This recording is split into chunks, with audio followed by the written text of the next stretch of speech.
Imagine walking through Europe and removing every work that was ever inspired by Christian faith. The cathedrals, spires, they would disappear from the skyline. The stained glass windows would go dark. The Gregorian chants, the music of Bach vanishes from concert halls. The paintings of Michelangelo that appeared on the Sistine Chapel, gone. Illuminated manuscripts, copied by monks over centuries, nothing. The universities that grew from those cathedrals, schools, never founded. And the libraries that lose countless works of scripture, classical literature that are faithful hands preserved throughout the century, and some that were written through God's inspiration. The loss would almost be immeasurable. And because Christianity has contributed so much more than just sermons, it has shaped architecture, music, literature, education, science, painting, sculpture, and the very idea that beauty itself can glorify God. Hi, everyone. Jill from the North Woods, where we talk about living in the Bible one small step at a time. And you can find everything I do at jillfromthenorthwoods.com. But if you ask many Christians today, what is our contribution towards culture, or what should it be, the conversation slowly turns from avoiding culture entirely. That's not our realm. Instead of thinking about how we could create it. And we spend a great deal of time evaluating what the world produces. We review movies, critique music, we debate books, we worry about social media, and we lament the values that surround us in our culture. And these conversations have their place, and ideas matter, and culture absolutely shapes people. But then we don't talk about this one other question.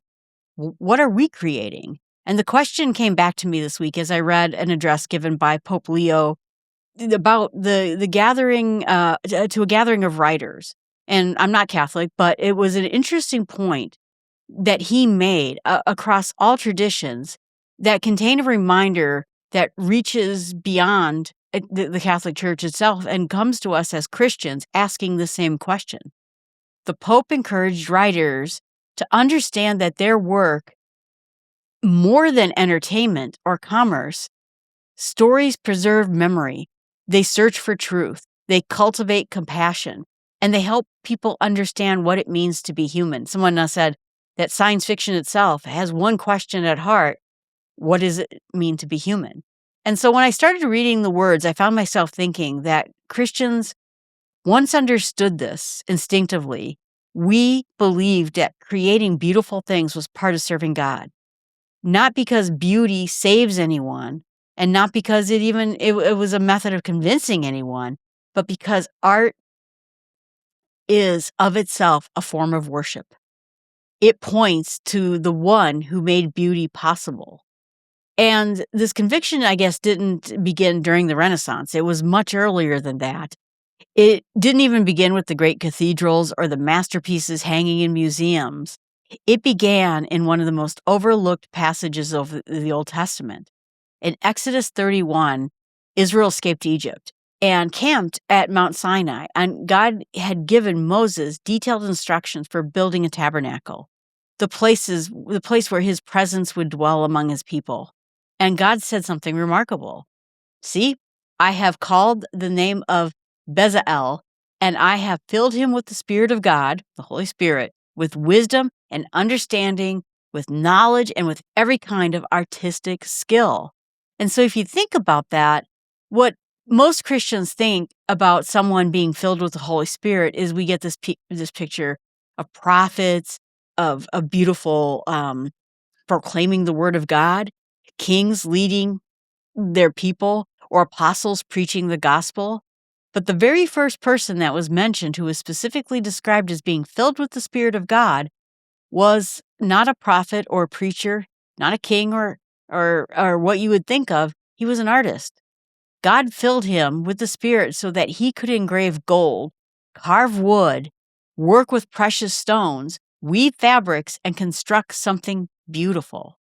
The detail is something that we should pay more attention to than I think we have, because it reveals something about the character of God himself.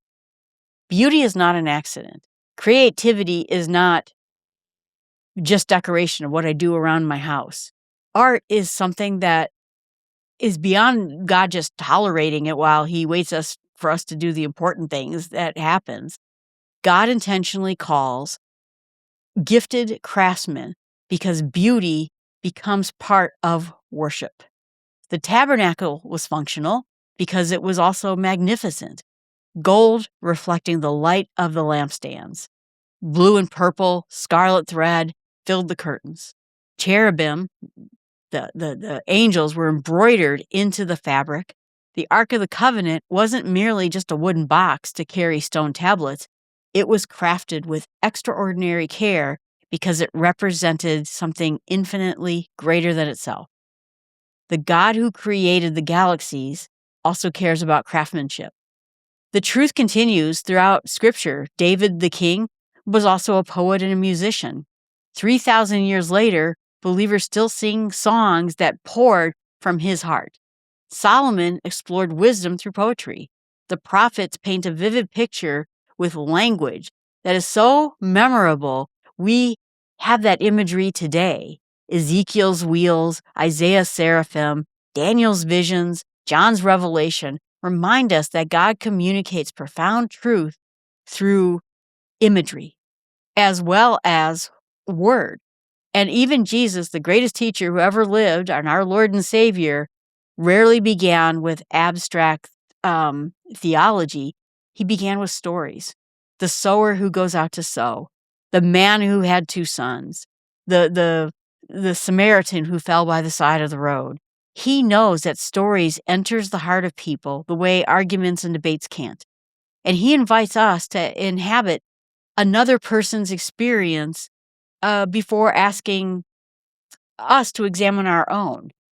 The Bible itself reflects this remarkable mixture of ways that God revealed himself, not through a systematic theology textbook, but instead history, poetry, wisdom, literature, prophecy, biography, personal letters, songs, genealogies, parables, apocalyptic visions, and yes, even physical art.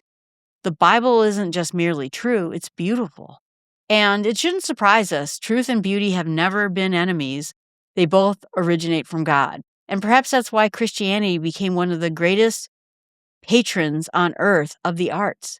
When the Roman Empire collapsed and monasteries became the center of preservation, day after day, year after year, monks copied manuscripts, not just religious ones, but also books as well. Patience that required that when they made a single mistake, they scrapped the whole thing and started again. They copied scripture because it was God's word. They preserved works from Greece and Rome and other cultures so it doesn't disappear forever. And without realizing it, these communities became the bridges of carrying knowledge forward through the centuries. The world remembers the kings who fought wars and the history that most people forgot because some anonymous monk at some point preserved a civilization 1 page at a time. And that too was an act of faith. When we look at art, I think, like I said, people don't think about it as a form of worship. They think that we have to, stay out of the culture war, stay out of what is art, what isn't art, find our place. It's important for us to realize that we need to participate in God's world in an artistic way. It's not just about us speaking the truth and speaking the gospel. Of course, that's part of it. But it's also using our faith and expressing art through it, showing the world what we feel, showing the world what our hope is in, through music, through carvings, through physical arts, through all the different things that we just got done talking about, through your words, your storytelling. I think in the end, it's time for us to make a stand again with our own art, with our own acts of beauty in this world. All right, everyone, thanks so much. Appreciate you being out there. Jill from the North Woods. You can find everything I do at jillfromthenorthwoods.com. I would love to know, are you an artist? Do you do things and acts of beauty along with your faith? Let me know. Thanks so much and have a great day.